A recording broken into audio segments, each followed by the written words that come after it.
আসসালামু আলাইকুম সবাইকে। চাল কুমড়া কিন্তু এমন একটা সবজি যেটা কিন্তু সবার পছন্দ হয় না। আমার কাছে মনে হয় এর তো আলাদা কোনো স্বাদ নাই, জাস্ট একটু পানি পানিই থাকে এই আর কি। তবে পেটের জন্য অবশ্যই এটা অনেক ভালো।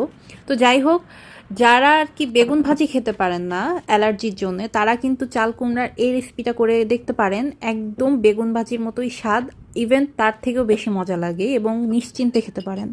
আমি এখানে আপনাদের দেখিয়ে দিলাম, একদম চাকচাক করে অর্ধেক করে কেটে নিয়েছি। চাল কুমড়াতে একটু মোটা করে কাটতে হবে, তাহলে আসল টেস্টটা পাওয়া যাবে। আর একটু মরিচের গুঁড়া, হলুদের গুঁড়া, লবণ, একটু সরিষার তেল আর একটু জিরার গুঁড়া দিয়ে আমি কিন্তু ভালো করে মাখিয়ে রাখলাম। মাখিয়ে আমি জাস্ট 10 মিনিট রাখছি, তবে টাইম না থাকলে আপনারা নাও রাখতে পারেন। তো প্যান একটা গরম করে যেভাবে বেগুন ভাজি করি আমরা, একটু ঢেকে ঢেকে ভাজতে হবে, এটাই আর কি।